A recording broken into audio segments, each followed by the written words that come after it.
Hi guys, how you doing? This is Madhvi from TaroticallySpeaking.com and elearntarot.com. And today I have a little bit of a different video for you.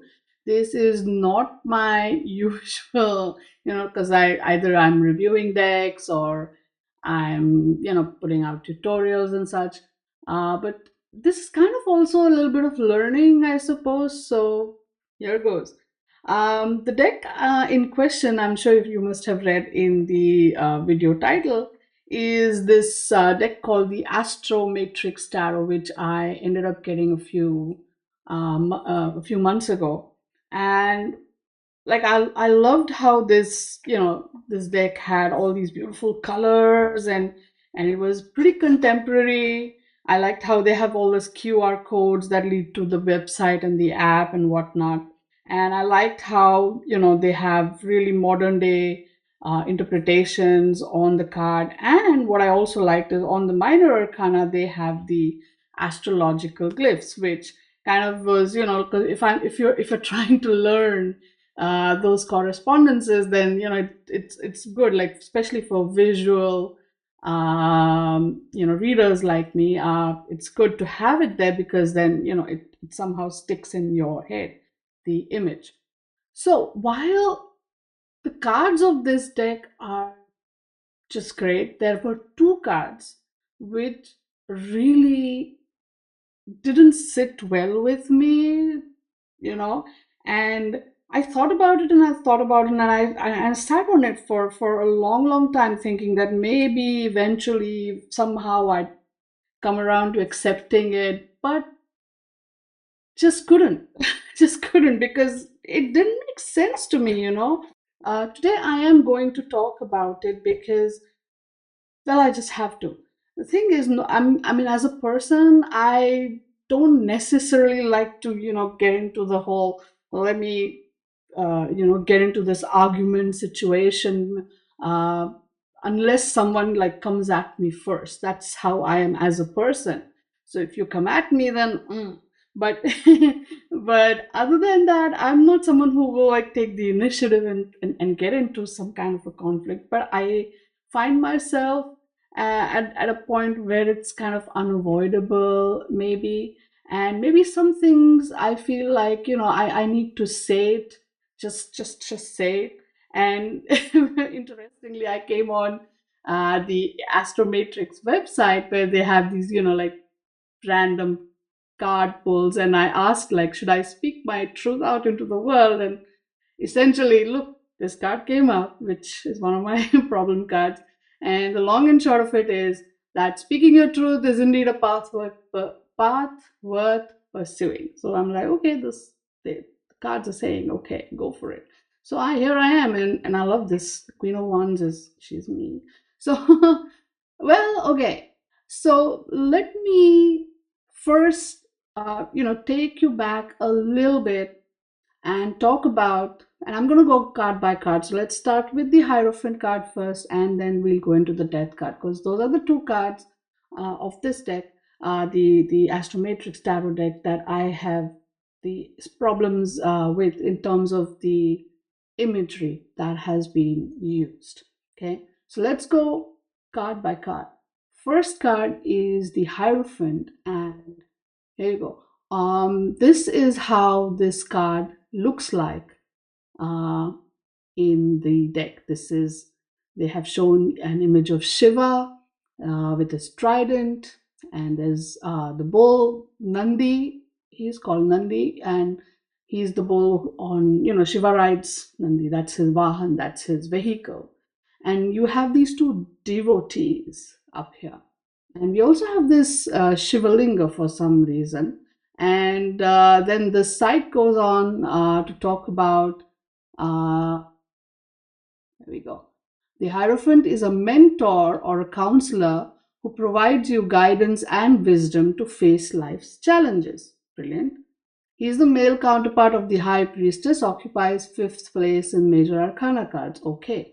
Now, the image of Shiva represents traditional values and the significance of spiritual and religious domains in life. That's vaguely whatever. Now, The raised right hand symbolizes the act of benediction and blessings. Okay.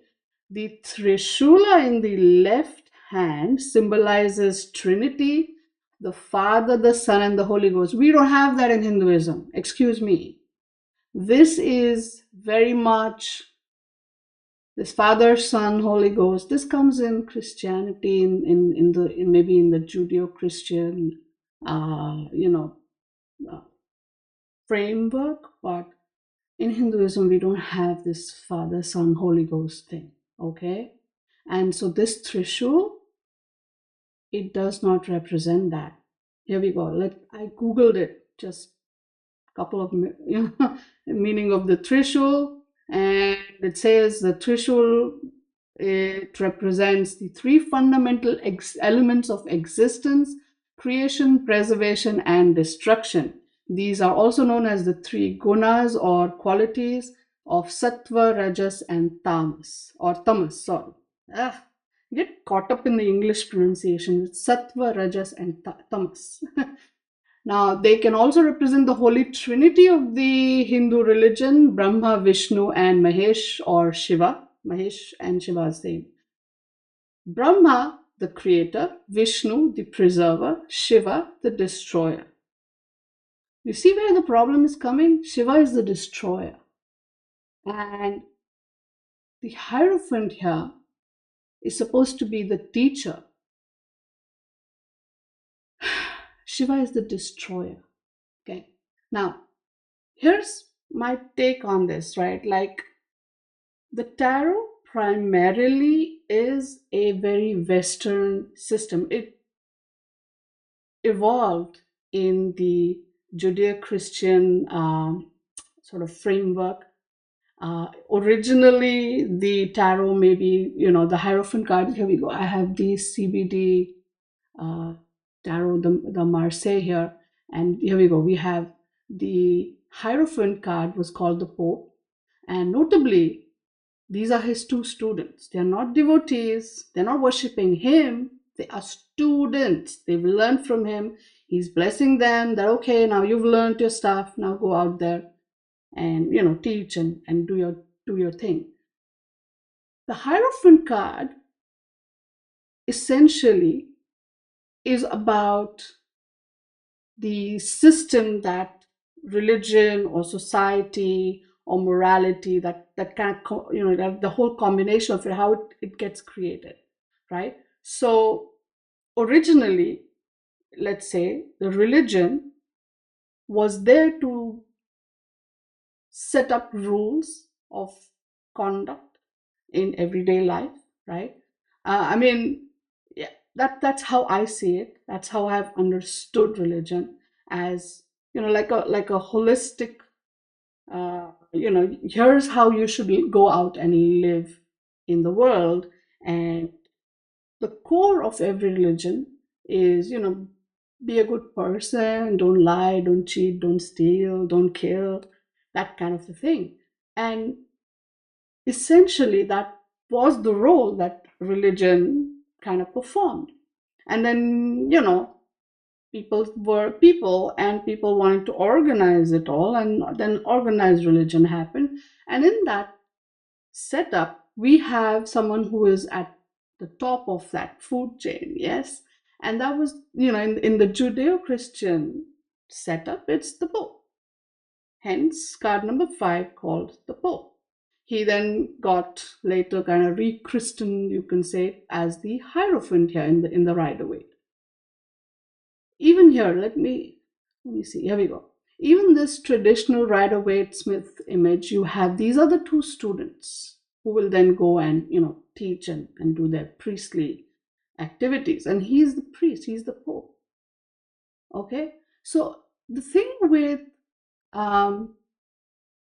the tarot is that it was created, and again, remember, this was in the 1400s and this is in the 1900s. So there was like a whole 500-year period that really, it was just these guys, these cards that were all, were used for readings per se.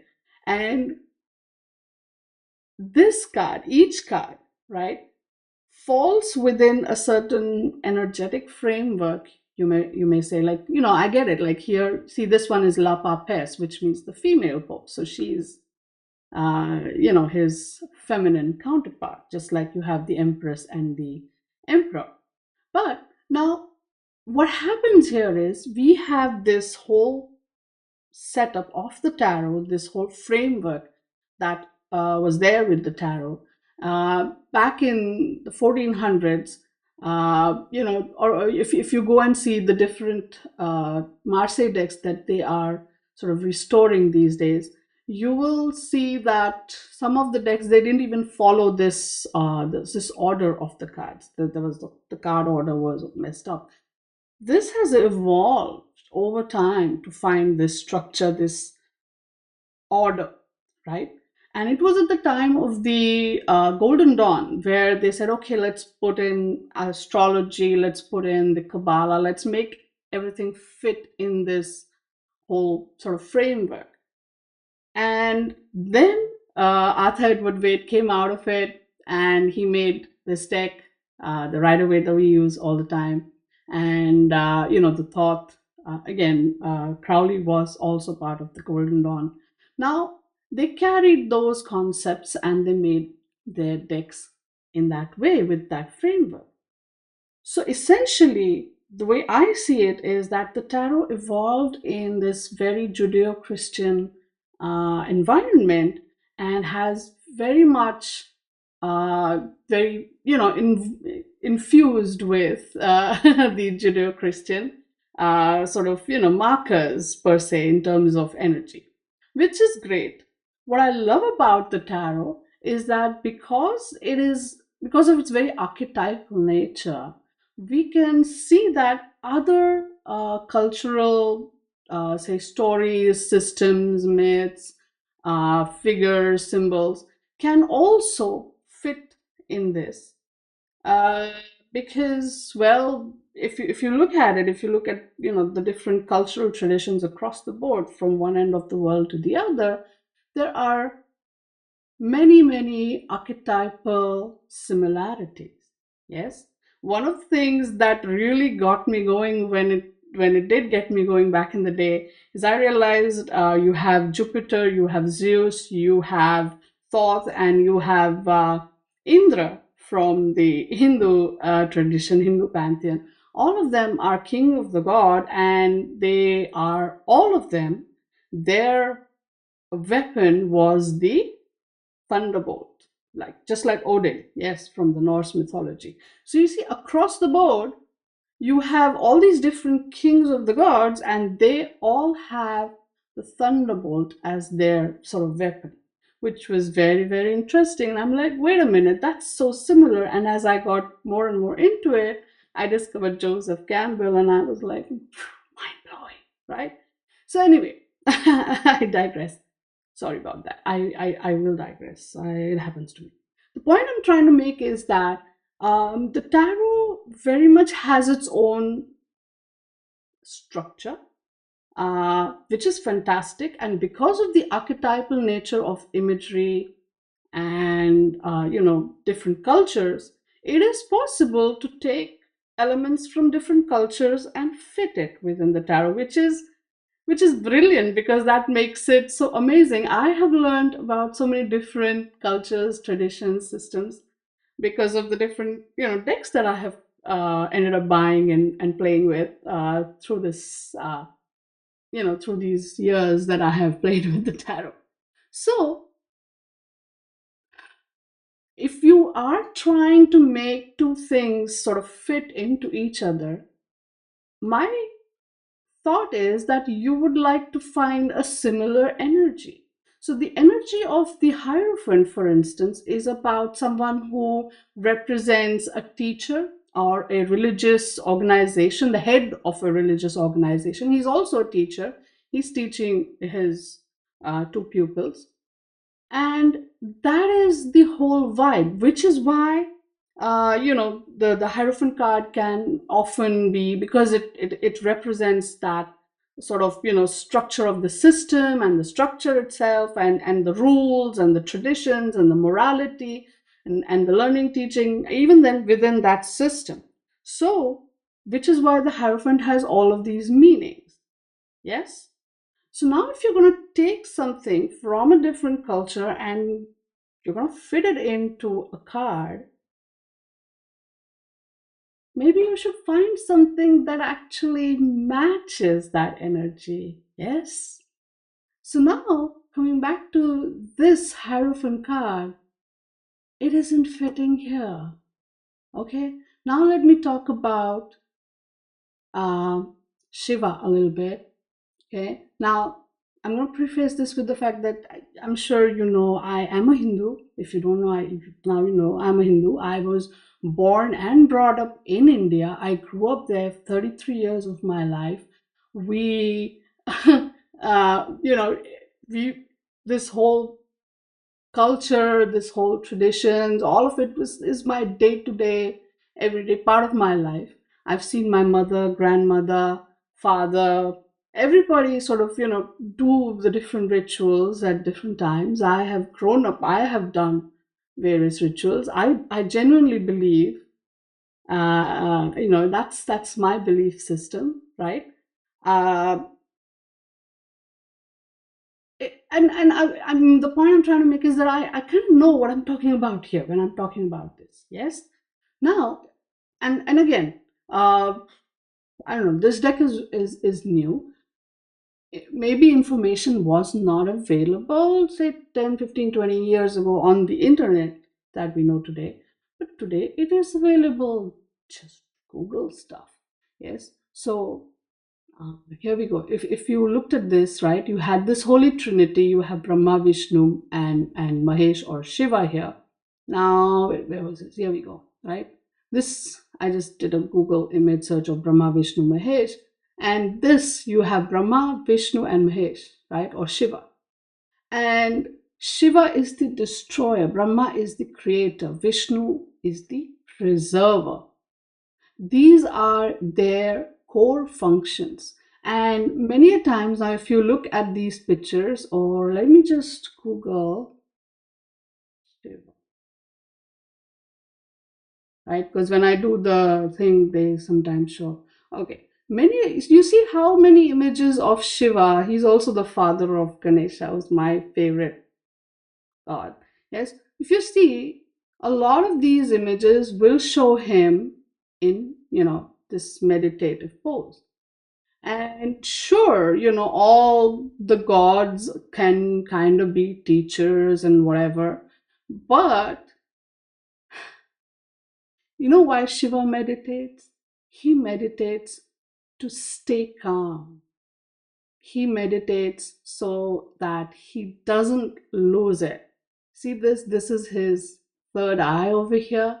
And it is said that when he opens that third eye, if he opens that third eye, and when he opens it, then, destruction is unleashed. He is the essence of destruction. He is not the essence of religious leader or structure of religion, or he's not that essence at all. So okay, let's see, let's go a little bit. Okay, the two devotees sitting in front of him denote the transfer of knowledge. First of all, devotees. Hierophant has students, not devotees. Right? Then sacred knowledge is okay. Now the temples in the background, and now this bull behind Shiva, that is Nandi. That is his vahan or vehicle, you might say. All the different gods and goddesses in the Hindu pantheon, they have a vehicle or vahan. So, sure, I feel that I honestly feel like these keywords are great: tradition, spiritual wisdom, all of this. But I feel that this image of Shiva was chosen because it kind of checked those boxes. Oh, look, Taurus bull. we have that. We have the trident, great. And, we have this meditating Shiva. Let's go. That's what I feel. And Shiva here is the god of, he doesn't represent religion per se. He doesn't represent the head of the religious order also. He does not represent that energy that the Hierophant is all about. And this is what I'm trying to say. You want to take images from a different culture and you want to put it into this. I'm sure you can squeeze something into it, and so it fits or something, but it is not that same energy. It is not. It's just not. You can't put the god of destruction in the card which talks about there is the structure of religion and morality, and say, hey, because few of the symbols match. And first of all, the Trishul is not your Father, Son, and Holy Ghost. It is not that at all. Just not. Okay.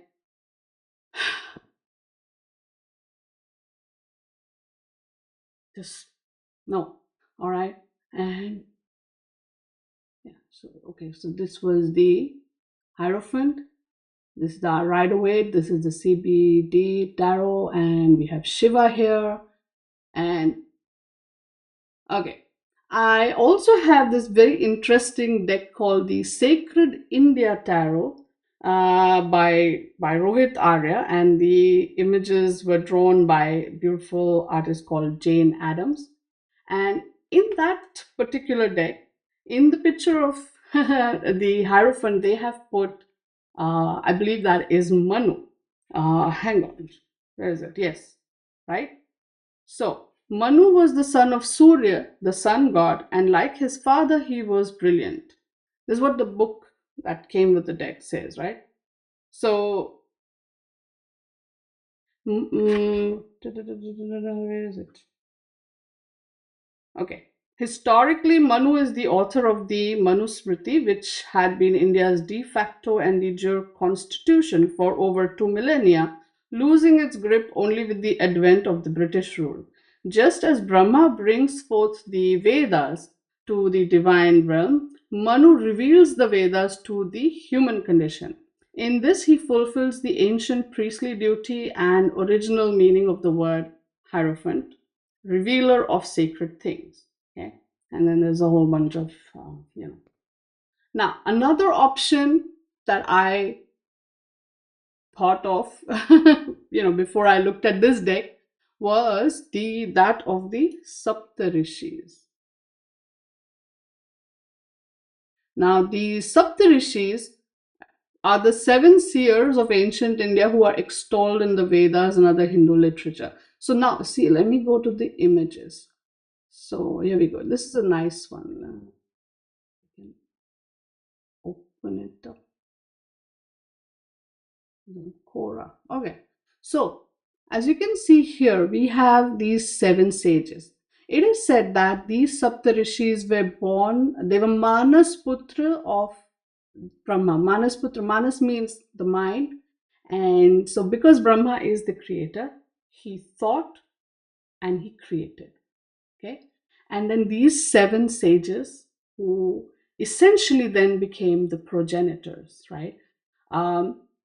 Here's an interesting fact, like all the Hindu Vedic charts of Hindu people, you will find there will be something called a Gotra. The Gotra is the name of one of these guys, these rishis. Okay, I think there are others too who are, of course, their sons and so forth. But it's usually one of these guys. This is a way, way, way ancient tradition back in the day when, genetics and whatnot, modern genetics as we know it, didn't exist. And the Gotra essentially tells you which sage, which lineage you're from, from that sage onwards, one of these 7 Saptarishis. And it is obviously, they tell you, not to marry or not to, reproduce with someone who has the same gotra as you, unless there are at least 7 generations that separate you. Okay. I mean, I don't want to go on this whole rant about how a lot of ancient Vedic and stuff was also very scientific, but there you have it. So now we have these 7 sages. They were the original progenitors. They were also teachers. Okay, they were Brahmins, and Brahmins are supposed to be teachers and priests. Okay, it's a again, just to dispel the myth that the caste system originally, the caste system, the caste denoted your profession. And so, you could and you did. There are so many instances where you, by your deeds and your actions, you could be of one caste as, like from birth, but different caste by your deed. Okay, lot of it, lots of such examples exist. Like if you want Vishwamitra, he was a king, but then he became a sage, a rishi. You have Valmiki, who wrote the Ramayana. Vishwamitra wrote the Gayatri mantra. Valmiki wrote the Ramayana. Valmiki was a fisherman, he became a sage. It is possible, it was possible. So all this other nonsense was, when colonization happens, they weaponized it, right? And again, that's another rant for another day. Point is, these guys could be a great alternative for the Hierophant card, because they actually set down the rules, rules of conduct. They really truly do embody that energy of the Hierophant. So this is a great alternative. Or where is this guy? Wait, this guy. This is also an alternative, but so okay, so it's already here. You could totally completely use the Saptarishis. They're fine. My point is, it didn't have to be Shiva. You could have used any other image that was appropriate. And because of the very archetypal nature of tarot and the system and the framework of tarot, it does exist. One culture to other, there is an alternative imagery. Okay, so that was the Hierophant card. Let me take some water. The next one is the Death card. And here we have this image of Kali. Now, again, I don't have anything about this part of this, because Kali does represent that transformation, change kind of energy that the Death card is all about. She is also the destroyer.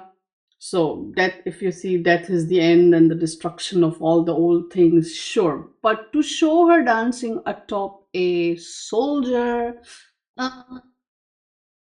maybe you could have just shown her, dancing on the ground. That was fine.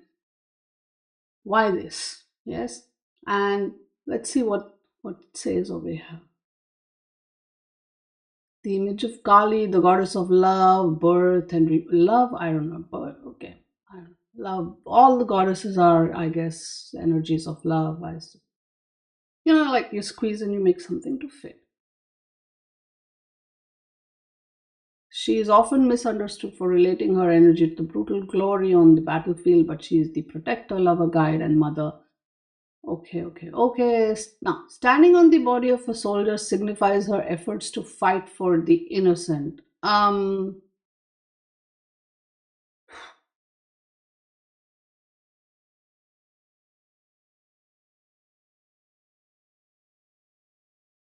Okay. Story time. So, the story of Kali is very, very interesting, because okay. Let me see if I can tell you this story nicely. So all of the gods have corresponding goddesses. A lot of them have them, because within the Hindu Vedic, philosophy, you're gonna have just male energies, male and female has to be balanced. It has been so from the dawn of time. Like Shiva, they say, emerged from the sound of Om, and Om was the sound in the void before the world was created. It's interesting that the Bible begins with something along the lines of, in the beginning there was the Word, and the Word was God.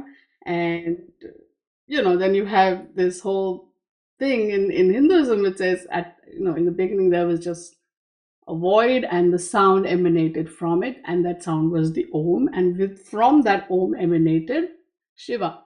And the corresponding, as we know, Shiva is about destruction. The corresponding energy, female energy, that came to match up with his was that of Shakti.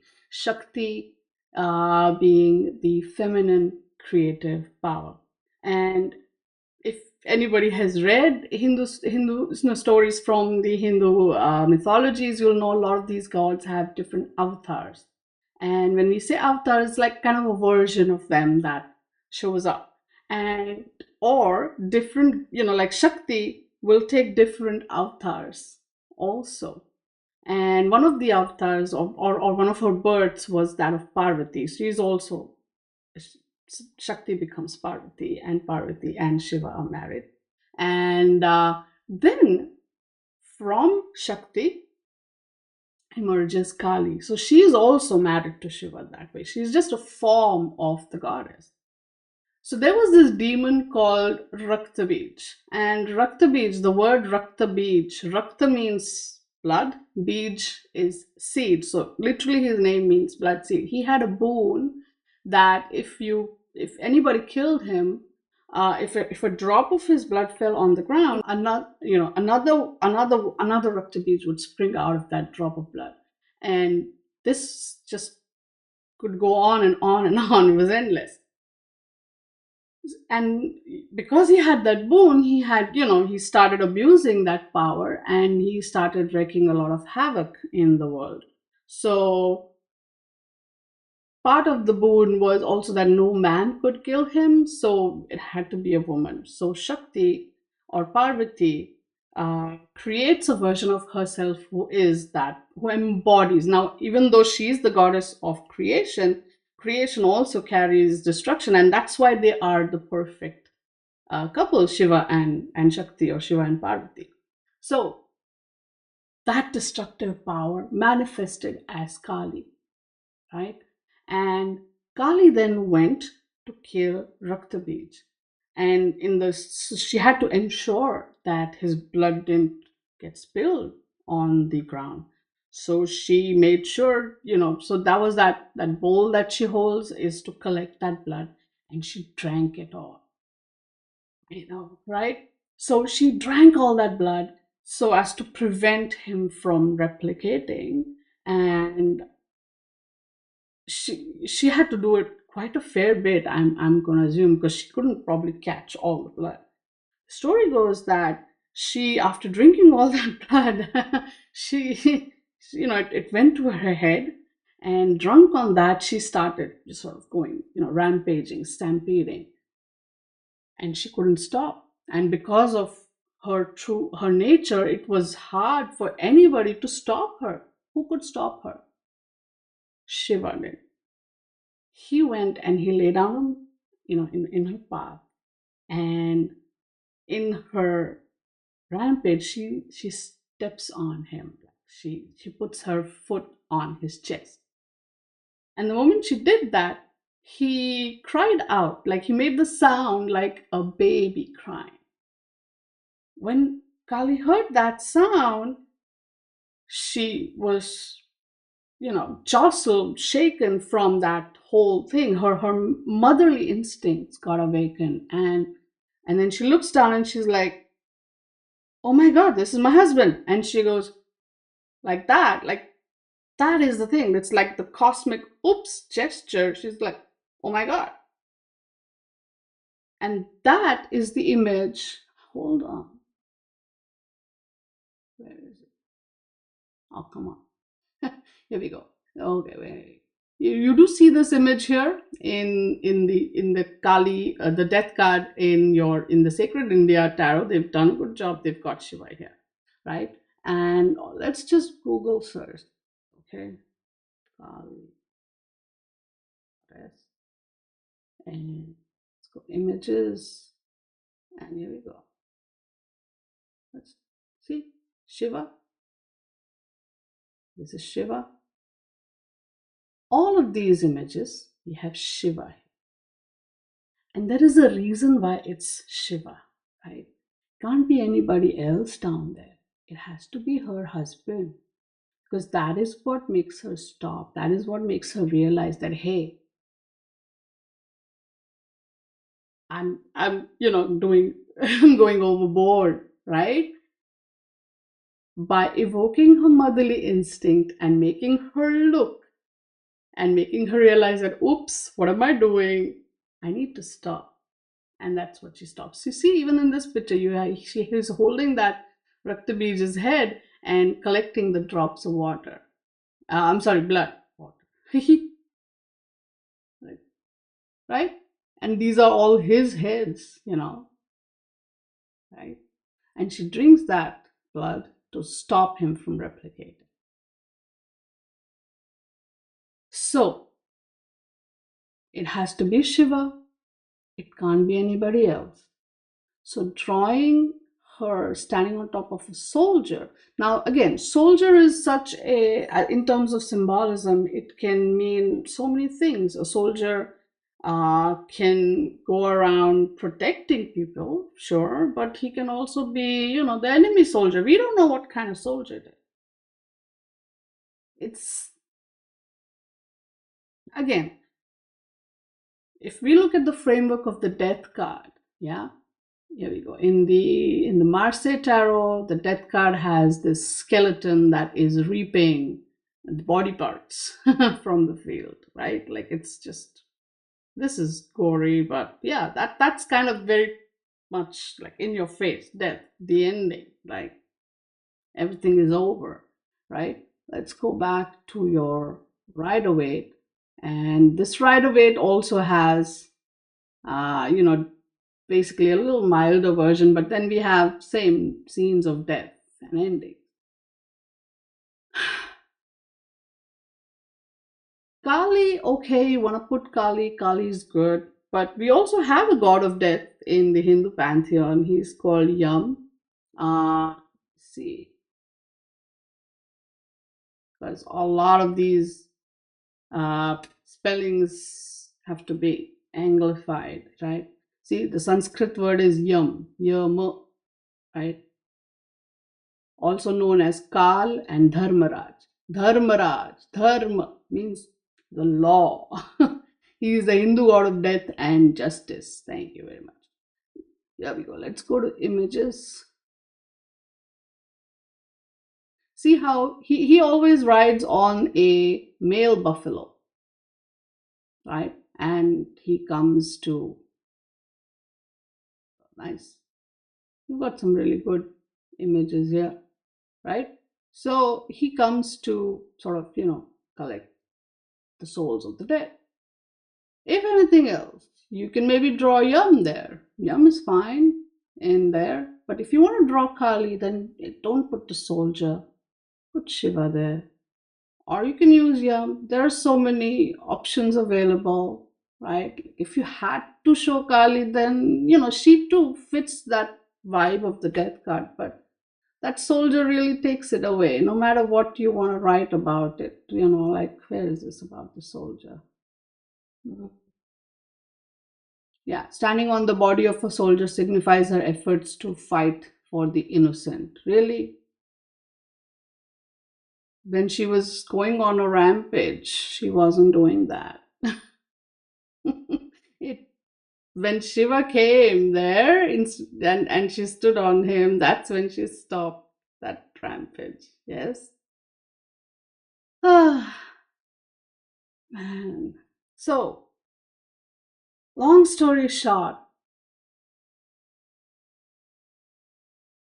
The framework of the tarot is amazing and I love it, but it is also very, very much coming from the very primarily Western Judeo-Christian, myths and belief systems, which is fine. I have no issues with that. But because of the framework that it's kind of gotten established with it, and because of the specific archetypal energies that are associated with each card, if you want to take images from a different culture and kind of put it in your card, that is also lovely. I'm not saying you shouldn't do that. You should totally do that. That's great, because this is how, other people, everybody learns about different cultures. But you can do a little bit of research. You can maybe ask a few questions, email a few people, and maybe do a good job, do a better job. We can do better. This is not rocket science. We can completely and totally do better. I mean, sure, you can take something and you can squeeze it in a box and say, look, it fits, but that's not it, right? That's not it. You gotta find the right fit. And there are so many different options. And in fact, that's what I like about. See, here in the Sacred India Tarot, they've put Shiva as in his, his wild avatar.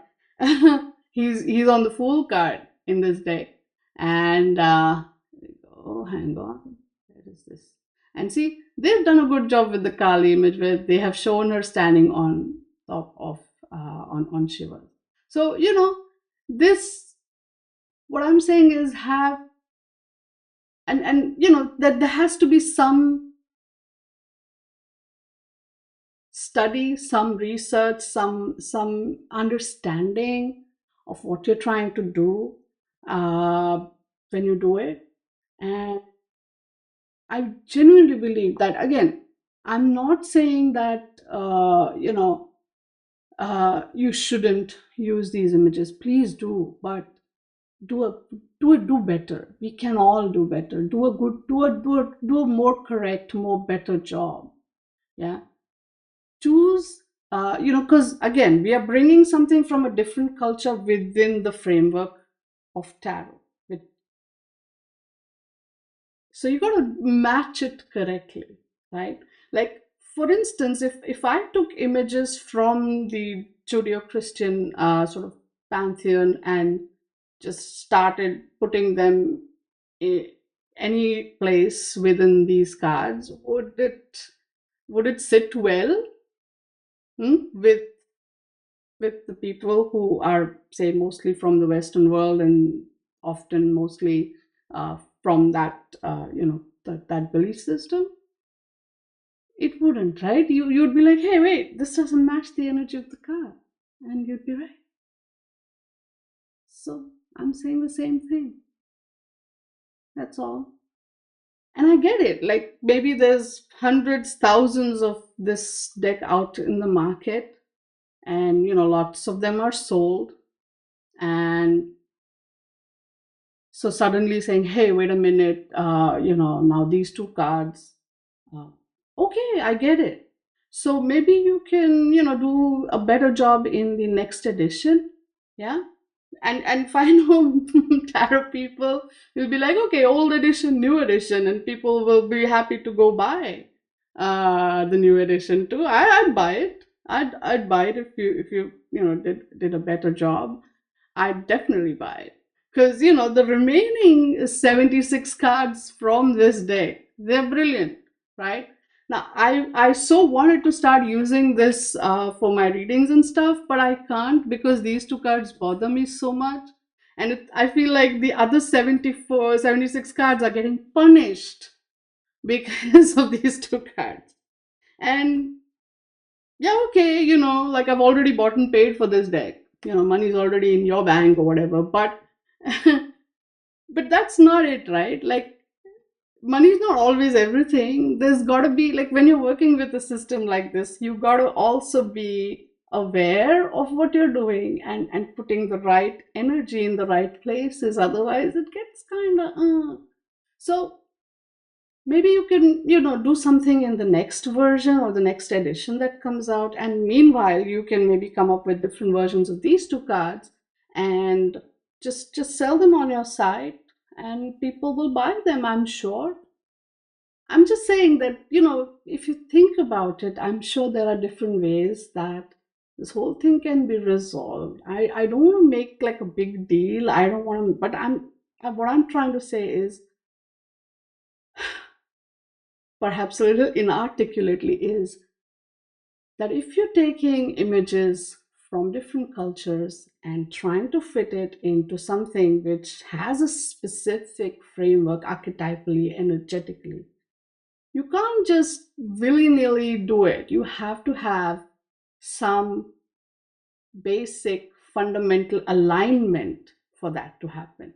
And not doing that, or refusing to acknowledge that, or just saying, ignore it and it'll go away, is at best ignorant and at worst disrespectful. And maybe you shouldn't do that. That's all I have to say about this. So I don't know how this video will be, how far it will go, and how much people will see it and understand it, appreciate it, and so on. But I hope that the deck creators see this video and they try to understand my my thoughts and my feelings, because I do so want to use this deck, but I would love to have correct cards in the correct spots so I can feel good about it. Okay, so yeah, that's basically it. That was my video. So if you guys have any thoughts, any suggestions, feelings, this, that, just put them in the comments below, or you can email me. But yeah, I think I've said what I wanted to say, I guess.